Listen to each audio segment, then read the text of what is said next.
Hello, everybody, and welcome to Starting Small Music. I'm Justin McCormick, and you're about to hear a conversation with an artist, musician, and music industry professional on their journey and where they got to where they are today. At Starting Small, we like to take you down a journey uncovering the untold stories of your favorite songs and artists. So sit back, relax, and enjoy the show. Welcome back to the Starting Small Music Podcast. Today we have drummer and songwriter Grady Block. Grady, how you doing today? I'm so good. So glad to be here.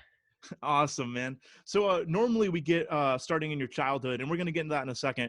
But my first question I want to ask you is around Nashville and on social media, you go by the name Dirty. How did that happen? Okay, that's a funny one. So I growing up in Nashville. We went to public school in Green Hills, JT Moore and in Hillsborough and stuff. And these are like it was super fun. And I was the younger brother, so like Rocky had a bunch of his friends. They played football. Like there were a lot of people in and out of the house. And our buddy Marty, his Instagram handle at one point was like dirty_615, and this is like 2011 or 12 or something, like, you know, early on. And I guess also another buddy of ours who's a coach at the high school we all went to, Logan. He was also, I guess he was the first Dirty 615, really.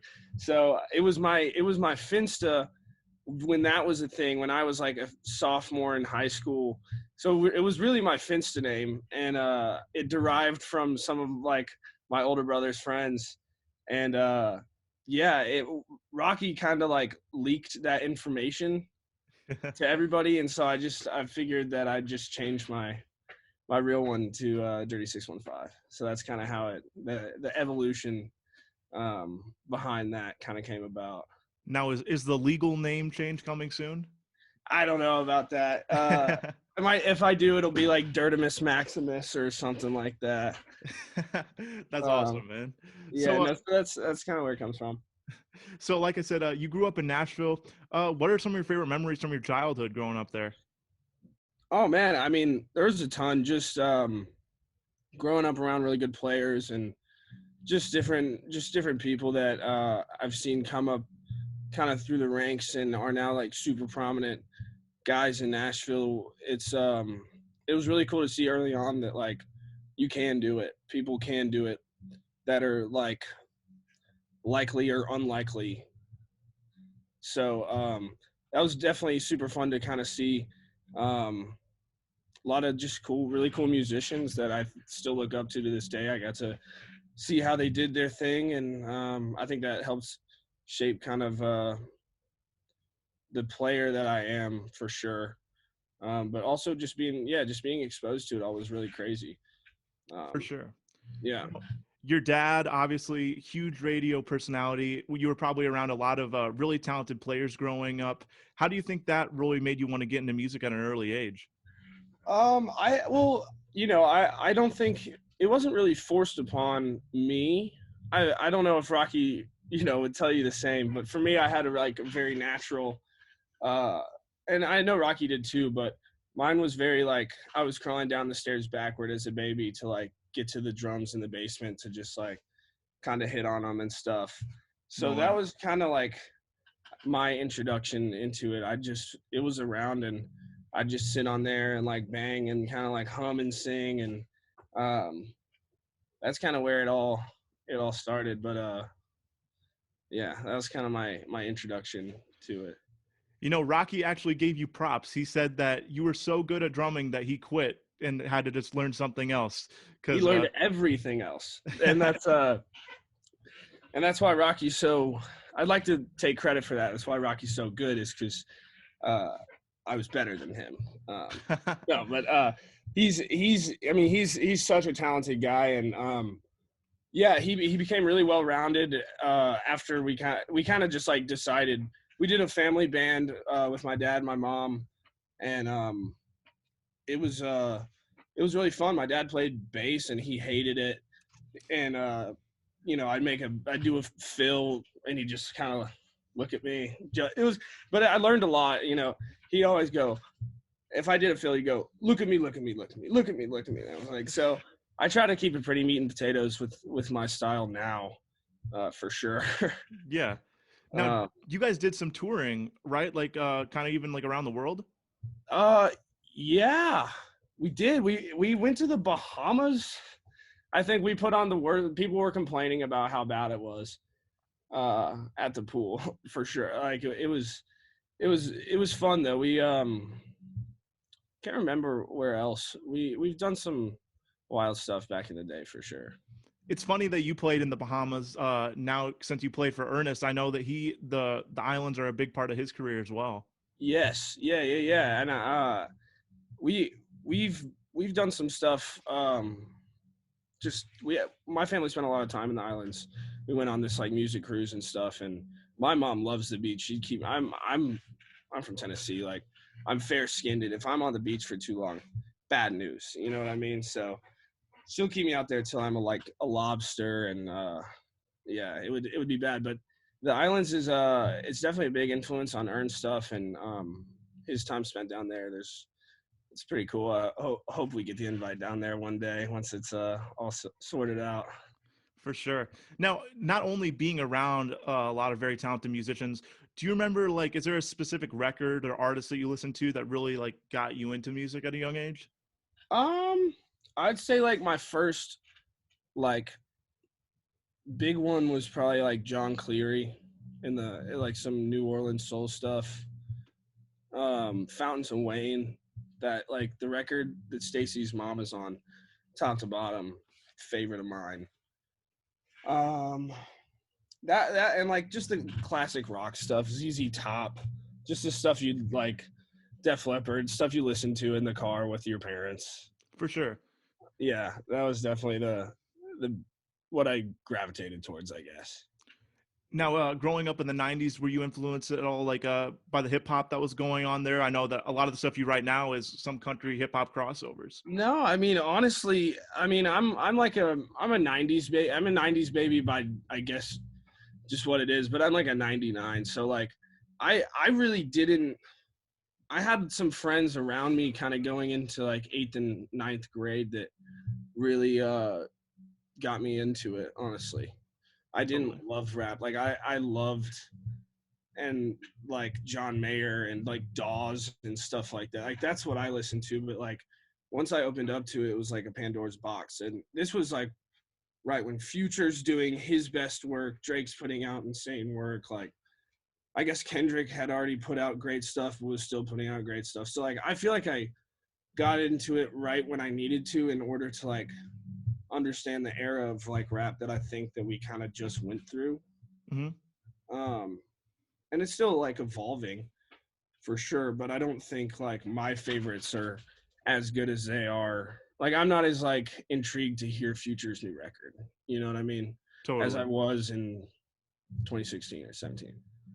Yeah, But those totally. things evolve. So you've been drumming your whole life. When did you start deciding like I want to write some songs too? Um, I think being a drummer growing up, and my dad being a drummer, and my dad was a hustler, and I think that they just kind of were like, "Yo, write songs. Like the money's writing songs." And so I thought that I would just try to be the best at what I was already good at. I'm not great at trying new things. I like to be good at things before I'm like it's character flaw of mine, but um yeah, I think that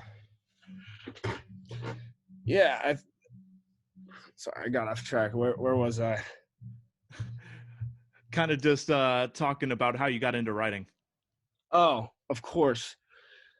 Yeah, so I was touring as a musician, and then I kind of just wanted to make sure I was still at a point where I could kind of craft what I wanted to do or what I wanted my career to look like.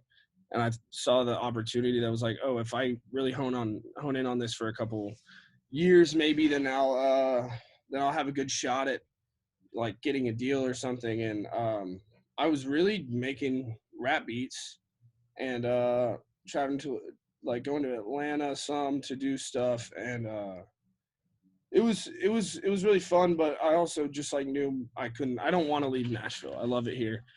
And I started kind of figuring out different ways to incorporate country into what I was already doing. And I was able to I had a good year last year and was able to keep the ball rolling enough to slide into different sessions and different stuff, and wrote a couple good songs and got a pub deal. So um, it was definitely a long, I guess not super long road, but definitely had to hone in on different things. But I really just wanted to make sure that I had like financial stability, like going forward, or like set myself. I want to be great, and I want to have like an impact on Nashville, and I don't know what that'll look like in 10 years, like what I'm doing, but I want to just keep elevating. And at a certain point, drumming was what I wanted to be the best at. And now I'm kind of just like excited to see what happens in this next part of life where the Earn train is taking off a little bit, like able to be a part of something that I feel like I was a part of from kind of the start of the touring. And to see that grow is crazy. And yeah, just to be around everybody here is super inspiring. Being at Big Loud is everyone around me is so great, and I'm just grateful to be around everybody and try to just ride the coattails, For sure. So you talked about making beats. Your first co-production credit was on a Nelly record, his song 5 Drinks Ago. How did Yeah. that come about? That was an interesting one. Me and so Rocky had been writing for that project for a while, so I kind of knew it was happening. And I think me and my ex had broken up, and I like showed up to Big Loud just like sad. And but I showed up, you know what I mean? It was like the day after, and I was sitting in Dawsey's room, or I guess I was just sitting in a room, and Mike G, our A&R here, who's awesome. Like he's our guy, and he's A&R just huge songs, and probably has one of the best calendar. Like he runs everybody's calendar here at Big Loud. And he came in and was like, yo, there's a Nelly song that's gonna come out and they need a producer for it and it needs to be done by Friday. Do you want to take a crack at it? And I was like, what's Dawsey doing this afternoon? And he was free, so we took a crack at it and showed it to Rocky. He was like, y'all got to go back to Big Loud and do this better. And so we went back and stayed till, however late in the morning. And yeah, we got it done. And it was really fun. I had a blast. Wow. So it seems like a lot of your big projects happen in the middle of the night. Cause I remember when I was asking Rocky about the writing of Broadway Girls, he said it happened at like 2 or 3 in the morning. Yeah. So the first session that I was at like Costco in Cool Springs, and Ern was just like, yo, come to the studio. They were leaving Losers, pulled up, and then, that's what happened. As far as the finishing of it, I was not there for. Gotcha. But, so yeah. As a writer on this song, I have a question, and I may be reading into it too much, but so there's a lyric in the song that's Bean just had to take her phone, and that just took her smile away. Yeah. And so like now people know that Bean is a friend of Morgan's. Yeah. But, so what is the story behind? Is like, are people not allowed to have phones around Morgan? Like why did she take his phone? I mean, it's one of those things, like, I guess, especially if like Morgan's on Broadway or something, the girls are like this and that, and Bean has taken phones before, so it's just kind of slipped in there, I guess. I got you totally. Yeah. And Bean's the boy. Bean's one of my favorite guys, and I love that. I just love that he's like etched into that history of that song. So totally. Now, did you make a cameo in the music video as well? I was there, and I think that the best take I was in the bathroom for. So oh no, it's all good. Did you? But it was a fun environment, and meeting Dirk he was super sweet. His camp was great. It was fun to see that happen and like be around it. So yeah, cool video too. The way it turned out was crazy. So For sure. Yeah. Now, you drum for Ernest, who's also a hometown Nashville boy. Did you guys ever meet before, like, he brought you on as a drummer? So, Ern and Rocky had been writing a little bit, and we connected over Instagram. But I've known Delaney, his wife, forever. Like same swim club growing up in Forest Hills. Her younger brother I'm buddies with. Like we've known Delaney forever, and Ernest from like a mile away from where I grew up. He's just like a little bit older that I didn't necessarily know him, but I do know a lot of his. We have way more mutuals, like family friends, than a lot of people I feel like I know. For sure. Now, you're just coming off the Chris Lane tour Yeah. with opening for him for Chris Lane. Do you have a favorite memory from this past tour? Oh God, we had a blast. Oh gosh, I mean there was a bunch of good times. Denver, we had a blast. It was snowing there, and there was a great little like men's boutique store we went to that they treated us super well. Like there's just little things. Like we got our bus for the first time on the Chris Lane tour. That was like monumental for us, especially like we toured doing those arenas and like his F-150 last year. So it was definitely like really fun to get to like to that stage. But I probably remember better through pictures and like there we had some fun on that tour for sure. Totally. But definitely it's just kind of seeing the rise of flower shops we kind of got to witness live on that tour from week 1 to the last week of it, and even to like now, and just like seeing the growth. We were able to see like the growth, and it was special for sure.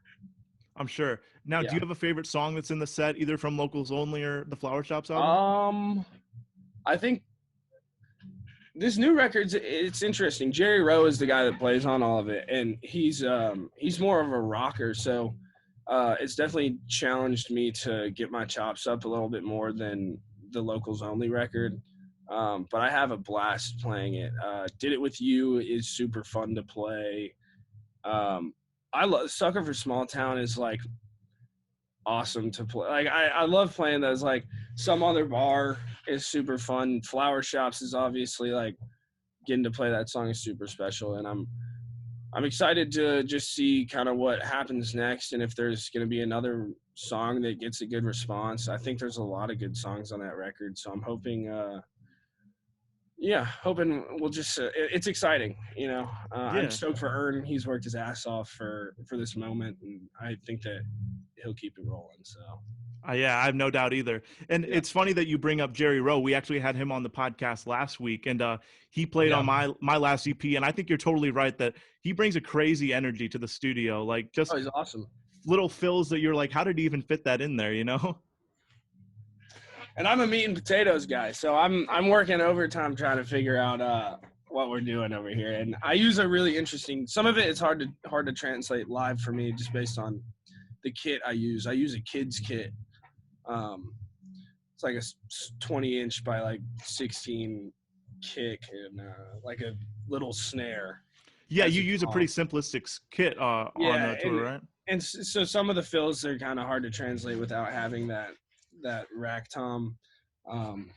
But most of the time I try my best to. Joey's adamant on, you know, play the parts, so try to play the parts. Now, this is probably the most serious question of the interview right here. I see it all over people's Instagrams. Do you think that people say that are you actually on your phone as much as people say? I don't know. I mean, I think it's kind of turned into like a thing, because I'll be like just like on my phone. I don't know. I think we're all on our phones a good bit, but I'll definitely like just get caught on my phone for sure. I think you get a bad rap for it. I swear every day it's a Dirty's on his phone. Dirty's always on his phone. Yeah, no. I try to stay off of it when I'm writing, and you know, you try to keep the head in the game when you can, but it's easy to get lost in the sauce. No, for sure. Now, to close the interview, I always like to ask my guests what a piece of advice is that you would give kind of an aspiring musician, or just something that you've learned on your journey? My thing is like, to me, I look around and there's unlikely people succeeding. You know what I mean? To me. So I'm like, anybody can fucking do it. Like anybody, I'm a big fan of speaking it.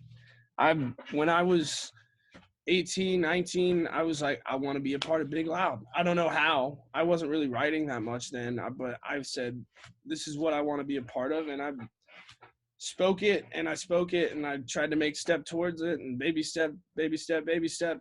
It's all about just speaking and trying to go for it, to me. So that's the advice I would give. But yeah, believe you can do it, because people have done it that might or might not, like may or may not belong. So, well, guys, there you have it. My conversation with Grady Block. Grady, thank you again so much for coming on the show. I had a great time talking with you. Everyone go follow him on Instagram at Dirty615. And make sure to come back next week to hear my conversation with JD Groover, Senior Creative Director of A&R at Seagale Music. I want to give a big thank you to TBD Coffee Co. for being the official coffee of Starting Small Music. Check them out at tbdcoffeeco.com. And make sure to follow Starting Small Music on Instagram at Starting Small Music, and let us know who you'd like to hear on the podcast next. And remember, everyone starts small.